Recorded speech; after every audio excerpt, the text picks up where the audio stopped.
I was getting fired from jobs left and right. And it had nothing to do with the fact that I didn't know the job. It had nothing to do with the fact that I was insubordinate. At the end of the day, I know that I have a strong demeanor, but I also have a strong work ethic.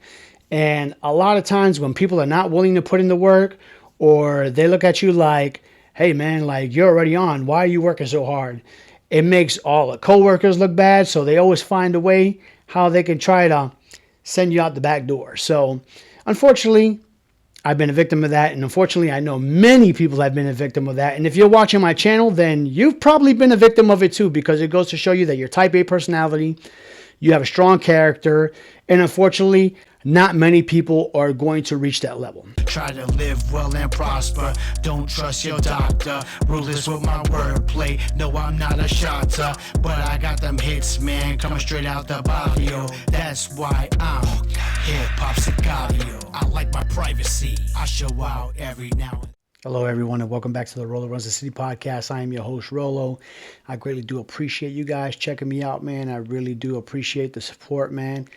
You guys always know, baby, whenever you guys want to reach out to me, feel free. You can find me on the socials at Instagram and Facebook at Rolo Runs the City Podcast, as well as Rolo Runs the City Music. And let's not forget, RoloRunsTheCity.com has all things Rolo. Definitely support my merch.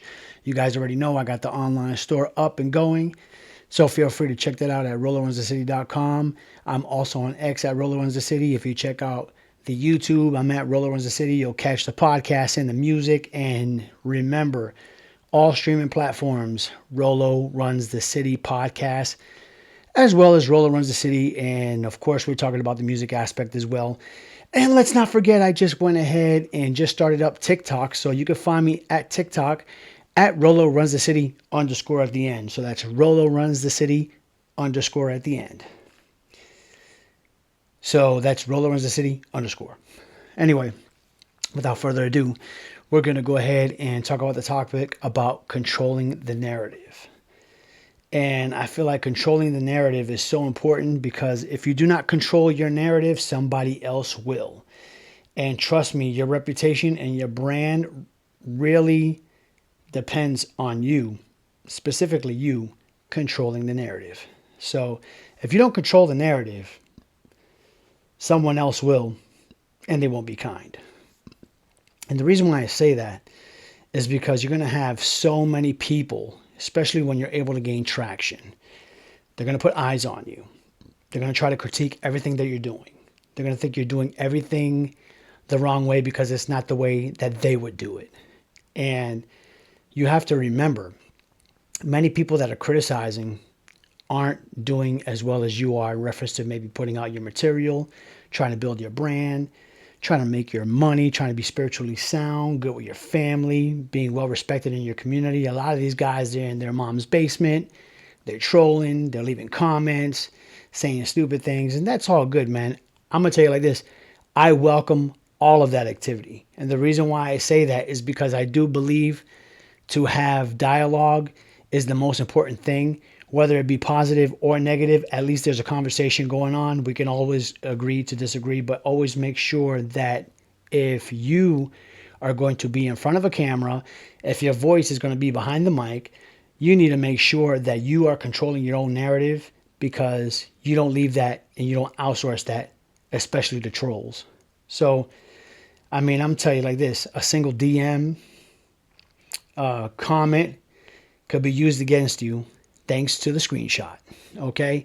Just because you may say something and have a stance on something, and you may have some validity behind that stance, always remember that you are being watched by the world.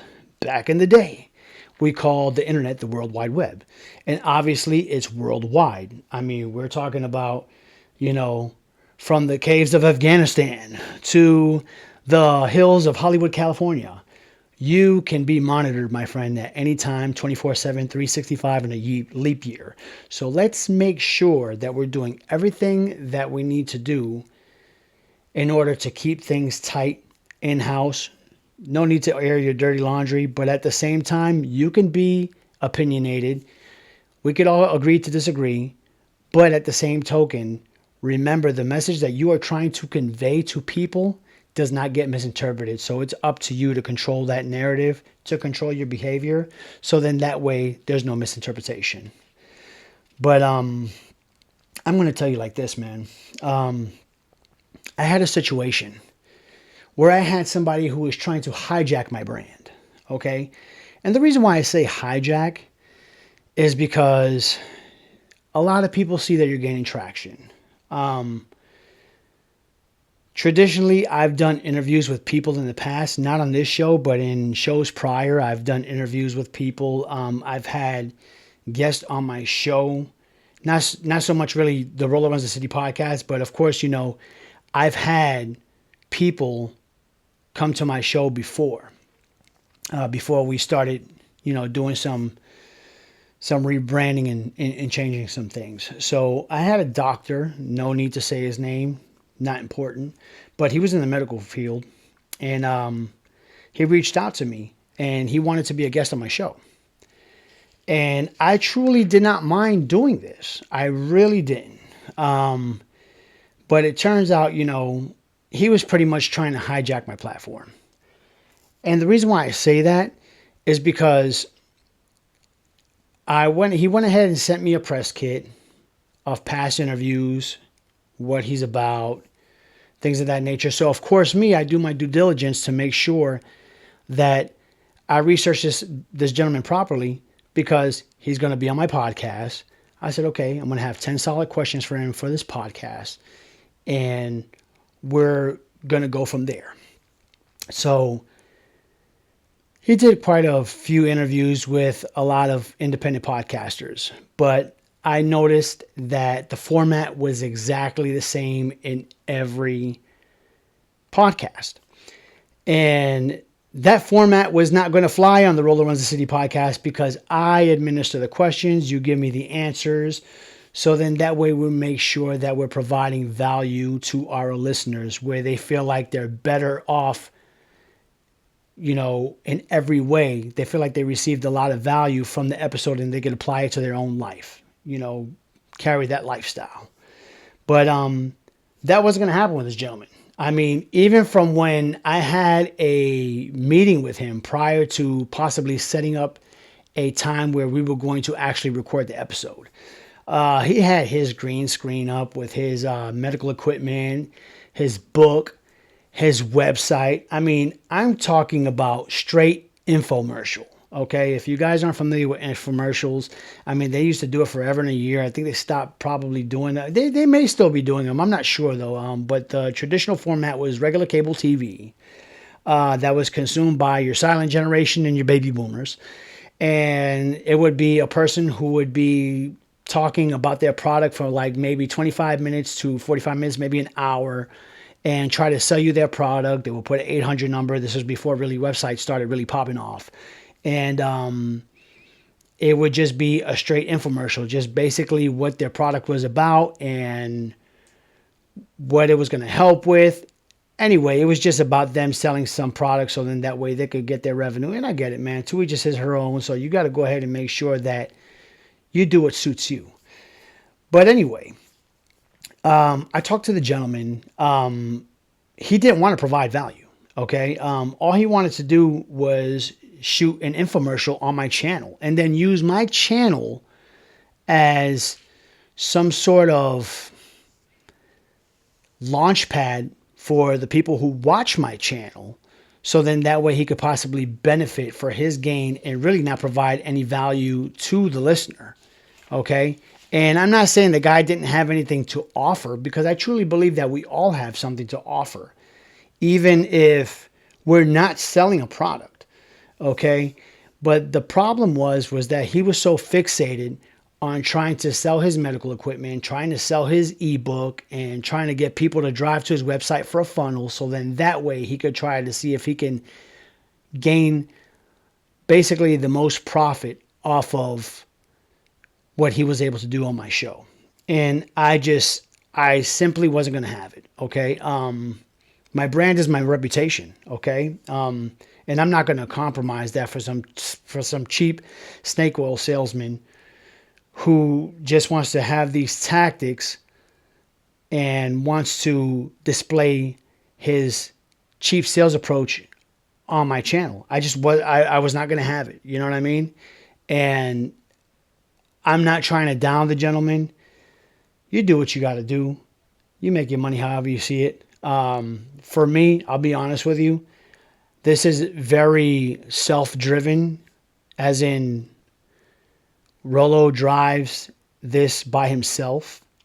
And it's not so much that I don't need a co-pilot, but for the most part, I try to do the best that I can to provide value to all of my listeners, to all my viewers, to anybody who sees my content.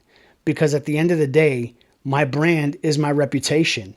And if you're feeling comfortable with me, how would it look if I brought this guy on to just basically hide his product out there? It makes me look bad. Then on top of that, I know how to conduct an interview. So I tell the gentleman, I'm going to have 10 questions for you. And if you can just go ahead and fire away on these questions, I mean, we're going to really conduct a great show. And he just went on this spiel about, oh, well, this is what I'm going to do here, and this is what I'm going to do there. I'll probably just answer all your questions in just one, at one time, which I kind of figured that was going to be his approach. Because like I said, I seen past interviews with him, and he would just ramble on about his product. He would not allow the person to conduct the interview. And I'm not sure if they were even prepared to actually interview him. But for me, I had 10 questions down. It was going to be very elaborate. It was going to provide great value to my listeners. But this guy just wasn't having it because evidently he's been used to dealing with amateurs, and he's been used to dealing with people that are much younger than him and less experienced, and he tries to use that as leverage. Obviously, that's not going to fly here. I'm pretty well seasoned. I am a lifelong learner. I was not going to let anybody hijack my platform for their own personal gain. At the end of the day, we want to make sure that we provide value to our listeners. That's my most important aspect of the show. I'm doing this because I want to see our people get better. I want to see God's people prospering. I want to see people reaching the pinnacle. I mean, I'm talking about ascension all the way without no plans of descending, okay? Living that no peak life.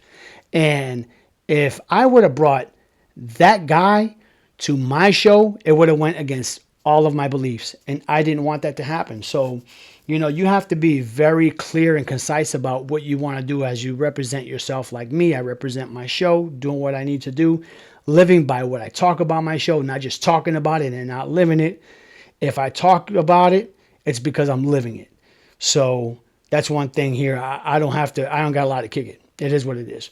Okay. But you have to think about it. Posts, comments, DMs, interviews are all receipts. Okay. And not everyone acts in good faith. And like I said, when it came to that gentleman, unfortunately, that was going to be the case.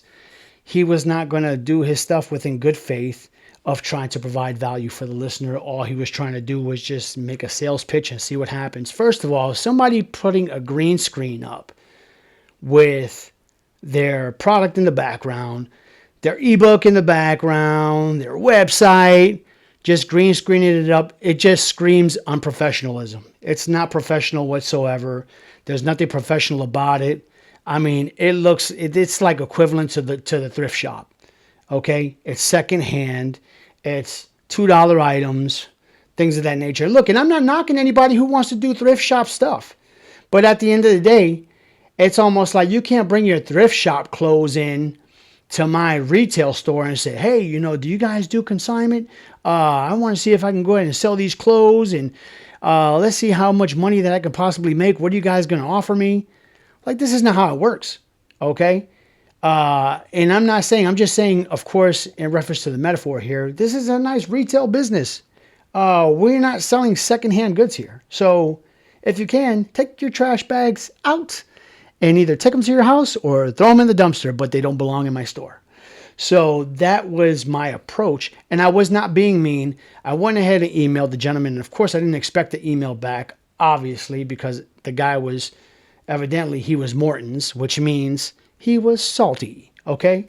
So With that being said, I went ahead, gave him a nice email, and unfortunately, he did not email me back. But that's okay. It was to be expected. At the end of the day, if you are a man of valor, a man of your word, a man of your word is your bond, then you would respectfully take it as you get respectfully declined.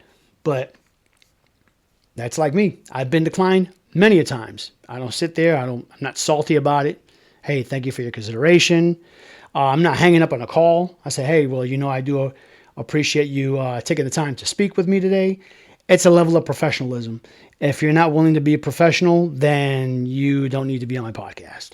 If you're not willing to be a professional, then you have no business interacting with me. The end. Okay. But anyway, at the end of the day, you have to know how to really like protect yourself. Okay. And that's the reason why I'm saying that. You have to look at these signs. Like I said, he had his green screen up. He didn't care about anything that I had to ask him. He just wanted to see how many subscribers I had, how many views I'm getting, and then he just wanted to add that to his another notch under his belt, so to speak. And I just wasn't going to have that. So that didn't happen. So you have to make sure that you know how to protect yourself. You look at these signs, and you don't have to explain yourself when you're making up your mind. Okay? I know this from 20 some odd years ago, and I was getting fired from jobs left and right. And it had nothing to do with the fact that I didn't know the job. It had nothing to do with the fact that I was insubordinate. At the end of the day, I know that I have a strong demeanor, but I also have a strong work ethic. And a lot of times when people are not willing to put in the work, or they look at you like, hey man, like you're already on, why are you working so hard? It makes all the coworkers look bad. So they always find a way how they can try to send you out the back door. So unfortunately, I've been a victim of that. And unfortunately, I know many people have been a victim of that. And if you're watching my channel, then you've probably been a victim of it too, because it goes to show you that you're type A personality, you have a strong character, and unfortunately, not many people are going to reach that level. But with that being said, it's no different than somebody, like I said, you can't explain yourself to somebody who has a mind that's made up. Okay.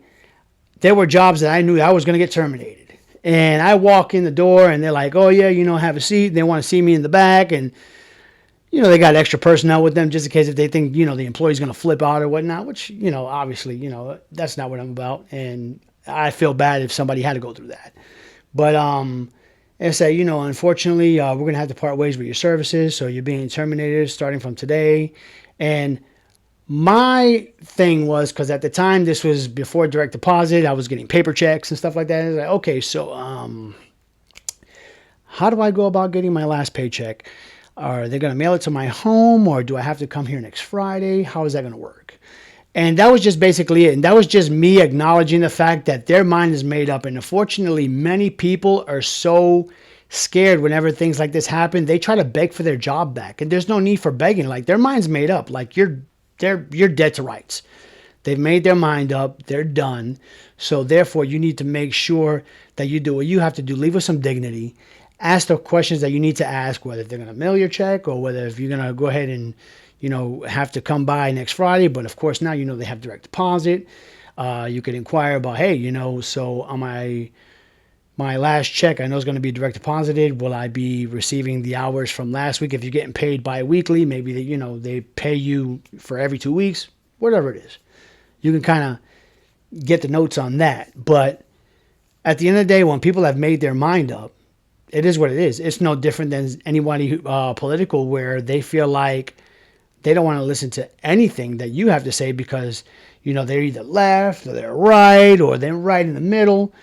And you're not really changing anybody's mind at that point. So, you can't make their mind up. At the end of the day, don't try to explain yourself because a lot of times people don't want to hear it. So you just leave the conversation as is. You're going to have to edit that so then that way it fits to a convo where it's not awkward. But anyway, another mentality you need to have is you got to assume that everything gets screenshotted. Obviously, we always talked about the posts and the DMs and all that other stuff where it's almost like they will use you against you. So you want to make sure that whatever you do in protecting your brand at all costs, you have to make sure that you act accordingly. You have to speak like a CEO, man. I mean, it's like you can't lose by trying to combat somebody like you, little Joey 78 on the comment section. You know what I mean? Like, you can't just be like, oh yeah, well, up yours, or you can't do that, man. You know what I mean? You have to move very strategically, very calm, and you cannot think with emotion. You have to make sure that you're thinking pragmatic, being very logical on what you want to say and the message you want to convey, and follow through on that message. You always have to make sure that you are just like under a microscope, behind the glass, being viewed. How are you going to act? So my thing is, I always believe in act like somebody's always watching. I always, all the time, preach to my kids about, hey man, do the right thing, do the right thing, do this, do that. Whether somebody's watching or not, you should always be doing the right thing. Now, how would it be if I preach to them to always do the right thing, whether somebody's watching or not, but then I do the complete opposite? It's almost like someone who's firing up a cigarette talking about, do as I say and as I do, don't smoke, but they're dying of emphysema or lung disease, whatever, lung cancer, whatever it is, heart disease, all the diseases that happens when you're inhaling an external flame, such as the puff puff pass, right? But that's one of those things. And I said at little Joey 78, I just made up that handle. But if there is a little Joey 78, man, shout out to you, man, and go ahead and keep on having those comments going on, baby, because you know what you're doing, big old troll. Anyway, but you just need to make sure that your message is always loud and clear, and nobody misinterprets anything. Because if you're trying to convey a message and you don't want to get it miscommunication through it, then say what you mean what you say, and there's no need for conflict. Just always be calculated whenever you are having this dialogue, no matter what. My recommendation is, if you're putting content out there, if you're putting a comment out there, expect backlash. Not everybody's going to agree with you. Sometimes you're just going to run into a troll, whatever. At the end of the day, humans are going to be humans. They're either going to cheer for you or they're going to go against you. You may get a half and half. You may get an overwhelming one side towards the other, and vice versa. There may be some people who just don't vibe with you, and that's okay. Open dialogue is what it is. Take the critiques as follows. Know when people are trolling, and that's when you know you got to ignore and just continue to move forward. So always be calculated and never seek conflict. Okay? So you got to think about it this way, man. Not everybody's going to like you. So get over it. Not everybody's going to vibe with you. Just get over it. But one thing is for sure.